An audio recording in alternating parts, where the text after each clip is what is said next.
Saudara, kericuhan mewarnai penertiban sejumlah kafe yang berada di kawasan Pantai Cimpako, Kota Padang, Sumatera Barat.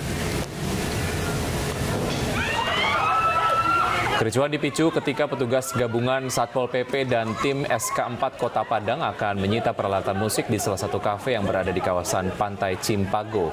Pemilik kafe tak terima barang-barang miliknya akan dibawa petugas. Sempat terjadi baku pukul antara kedua pihak yang bertikai. Akibat bentrokan ini sejumlah petugas Satpol PP terluka dan melapor kejadian tersebut ke Mapolresta Padang.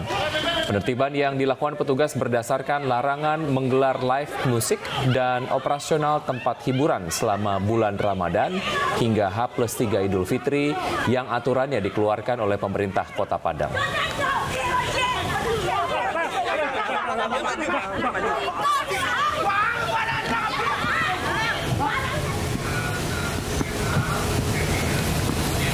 Mantan Ketua Komisi Yudisial periode 2018 hingga 2020 Jaja Ahmad Jayus beserta putrinya dibacok oleh orang tidak dikenal di rumahnya di Bandung, Jawa Barat. Ya, kedua korban kini dirawat intensif di salah satu rumah sakit swasta Kota Bandung karena alami luka bacok di bagian kepala, pundak, tangan, dan leher.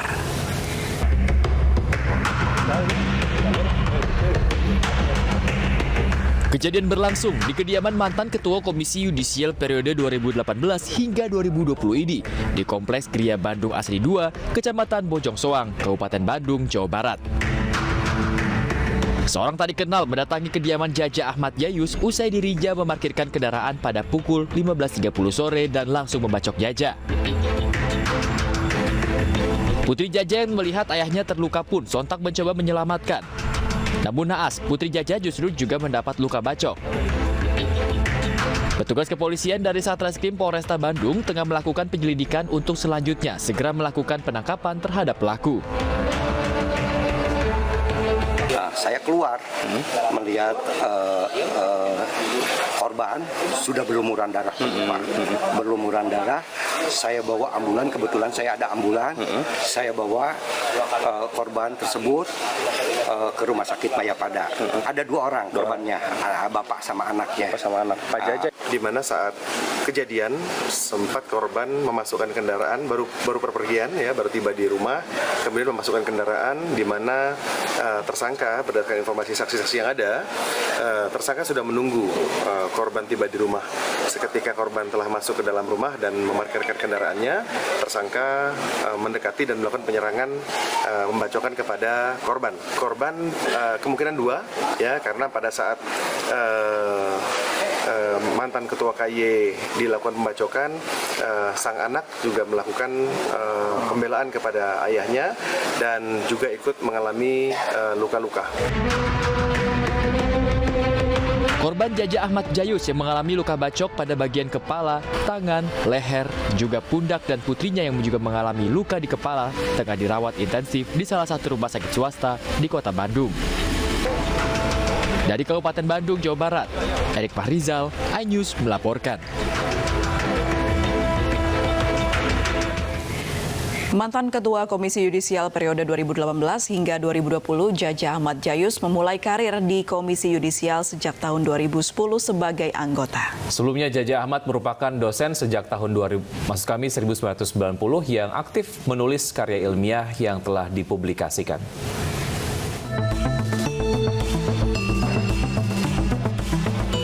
Peristiwa tragis menimpa mantan Ketua Komisi Yudisial Jaja Ahmad Jayus. Ia menjadi korban pembacokan orang tak dikenal saat berada di rumahnya di Kabupaten Bandung, Jawa Barat. Dikutip dari laman komisiyudisial.go.id, Jaja memulai karir di Komisi Yudisial 2 periode pada tahun 2010 hingga 2020 sebagai anggota. Ia ditunjuk menjadi Ketua Komisi Yudisial untuk periode 2018-2020. Suami dari Nike Kusmiati ini memulai karirnya sebagai dosen sejak tahun 1990. Jaja pernah menjadi dekan Fakultas Hukum Unpas pada 2009-2011 hingga Direktur Lembaga Riset PT Pusat Mandiri 2007. Kiprah dan dedikasi ayah 3 orang anak ini sebagai dosen mendapat pengakuan dari institusi pendidikan. Jaja terpilih menjadi dosen teladan Kopertis 4 Jawa Barat. Ia juga aktif menulis karya ilmiah yang telah dipublikasikan. Tim Liputan iNews melaporkan.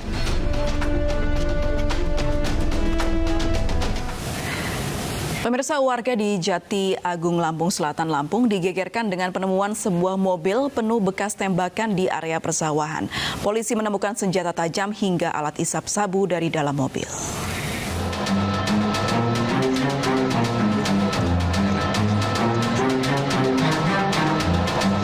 Warga desa Rejomulyo, Kecamatan Jati Agung, Lampung Selatan, Lampung digegerkan dengan penemuan sebuah mobil di area sawah. Mobil ditemukan dalam kondisi kaca pecah serta terdapat bekas tembakan di bodi mobil dan bercak darah di bagian jok mobil. Mobil pertama kali ditemukan oleh seorang warga yang pulang bertani. Ia pun melapor kepada pamong desa dan kepolisian setempat. Di Polsek Jati Agung dan Polresta Bandar Lampung yang mendatangi lokasi langsung menggelar olah tempat kejadian perkara untuk mengetahui identitas kendaraan.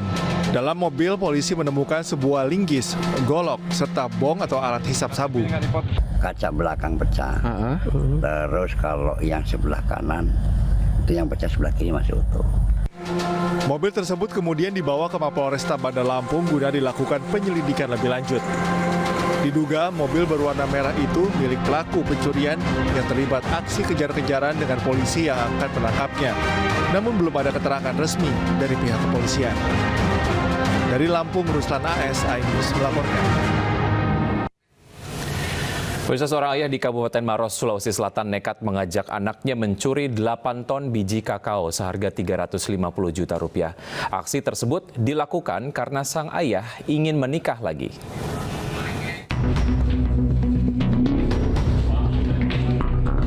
Dari rekaman video amatir, 8 ton biji kakao hasil pencurian yang disembunyikan di kawasan perumahan Bumi Tamalan Rea, Permai, Kota Makassar, berhasil disita oleh tim Jatanras Polres Maros.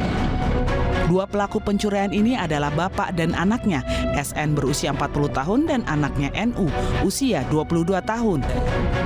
SN yang seorang residivis dan kerap beberapa kali keluar masuk penjara telah bekerja sebagai supir truk ekspedisi yang mengangkut 8 ton biji kakao dari Kalimantan Tengah menuju ke Kabupaten Maros, Sulawesi Selatan untuk dibawa ke gudang.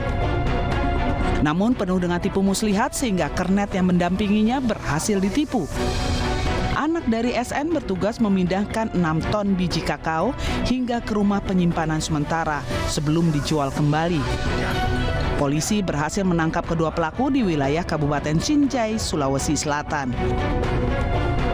Menurut Kasat Reskrim Polres Maros, Ibtu Slamet, akibat peristiwa ini korban mengalami kerugian sebesar 350 juta rupiah. Dari hasil interogasi pelaku, SN mengakui nekat melakukan aksi pencurian ini lantaran hendak mendapatkan uang untuk melamar kekasihnya. Nah itulah yang saya sesali juga Pak, anak bisa terlibatkan begini, tapi ya artinya kemarin ini anak saya cuma panggil ngikut Pak, dalam hal ini dia tidak terlibat sebenarnya Pak. Sehari-hari Pak anaknya kerjaannya apa Pak?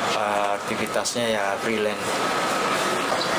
Tersangka membawa kabur satu mobil coklat yang berjumlah kurang lebih 8 ton menuju ke BTP. Di BTP kemudian dibongkar, kemudian diganti karung, lalu dia jual ke Bulukumba kurang lebih 1 ton 400 kg. Keseluruhan dari coklat itu satu mobil dengan jumlah kurang lebih 8 ton itu 350 juta rupiah. Selain menangkap kedua pelaku, polisi turut menyita barang bukti 6,5 ton sisa coklat yang telah disimpannya di gudang milik korban. Akibat perbuatannya, pelaku akan dijerat dengan hukuman 5 tahun penjara. Dari Kabupaten Sulawesi Selatan, Wahyu Ruslan, iNews melaporkan. Pemirsa, PLT Menpora Muhadjir Effendi optimis akan jalan tengah pemerintah Indonesia dengan FIFA terkait Piala Dunia U20 2023 di Indonesia. Ya, hal itu disampaikan oleh PLT Menpora Muhadjir Effendi usai rapat dengan Komisi 10 DPR Selasa petang membahas status tuan rumah Piala Dunia U20 2023 yang terancam batal. Muhadjir optimis negosiasi Ketua Umum PSSI Erick Thohir kepada FIFA menghasilkan solusi terbaik bagi Indonesia.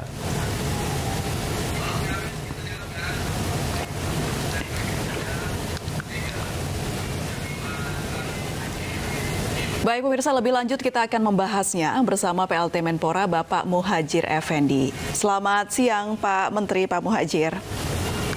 Selamat siang. Baik, Bapak optimis Piala Dunia U20 20 Mei di 2023 nanti tetap digelar di Indonesia, Pak? Ya, hidup ini kan harus optimis. Terus ikhtiar terus dilakukan agar bisa mencapai hasil yang paling maksimal. Itu yang kita lakukan sekarang. Baik, ya kita kemudian doakan yang terbaik begitu ya. Sebelumnya Pak Muhadjir, Bapak sempat menyebut bahwa Indonesia sudah mengajukan syarat kepada FIFA soal Israel, tapi tidak ada titik temu. Apa saja itu syarat-syaratnya Pak Muhadjir? Syarat-syaratnya secara poin saya tidak bisa menyampaikan. Intinya karena kita ini tidak memiliki hubungan diplomatik dengan Israel dan kita juga memiliki konstitusi yang jelas dan tegas dan tidak bisa diganggu-gugat, dan itu harus dikonsultasikan dan dibicarakan dengan FIFA terkaitan dengan status kepesertaan timnas Israel. Maka kita mengajukan beberapa persyaratan agar kita nantinya tidak melanggar konstitusi. Oke. Itu. Baik, Pak Itu aja yang penting. Ya, saat ini juga Ketua Umum PSSI Bapak Erick Thohir sedang bertemu FIFA ya Pak untuk mencari solusi terbaik untuk tuan rumah Piala Dunia U20 nanti. Lalu apa masukan dari Kemenpora kepada PSSI terkait hal ini, Pak? Yang kita harapkan ya masukannya ada beberapa opsi gitu ya. Dan salah satunya yaitu bagaimana supaya tetap terselenggara U20 di Indonesia, karena kita sudah menyiapkan dengan sangat sempurna menurut pandangan kita. Bahkan ada catatan-catatan perbaikan dari FIFA juga langsung segera kita penuhi, sehingga sebetulnya secara teknis tidak ada masalah dengan keberadaan kehadiran tim nas yang nanti akan berlaga di ajang World Cup U20 FIFA ini. Kemudian kalau tidak, gitu ya, kita juga meminta ada pilihan-pilihan. Kan U-nya tidak hanya U20, masih ada beberapa U itu yang mungkin masih bisa kita jadikan alternatif agar bisa dimanfaatkan betul fasilitas yang sudah disediakan. Kemudian yang paling akhir ya kita mohon kalau memang opsi-opsi yang lain itu tidak bisa dipenuhi, jangan sampai ada sanksi dari FIFA. Baik. Itu aja, 3 itu yang kita harap. Dan juga dititipkan kepada Ketua Umum Erick Thohir begitu ya. Baik Pak Muhadjir, beredar kabar saat ini Pak terkait dengan FIFA yang sudah menunjuk Peru sebagai pengganti Indonesia dan memberikan penalti kepada Indonesia. Apakah kabar tersebut benar Pak Muhadjir? Sampai sejauh ini belum ada itu. Jadi tetap Indonesia masih dalam posisi sebagai tempat penyelenggaraannya. Baik, Pak Muhadjir, untuk harapan Pak Muhadjir sendiri terhadap Piala Dunia ini seperti apa, Pak?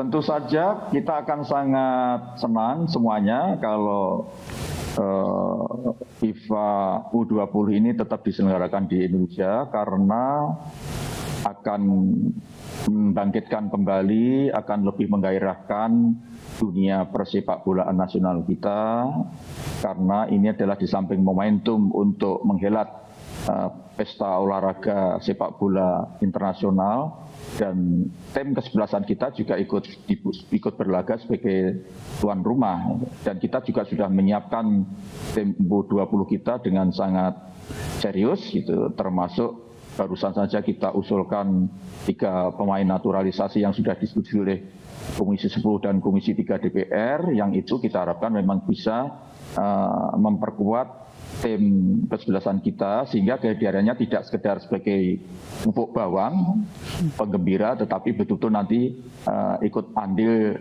dengan prestasi yang cukup berarti. Dengan begitu maka akan membangkitkan kepercayaan diri timnas kita untuk berlaga di tingkat internasional.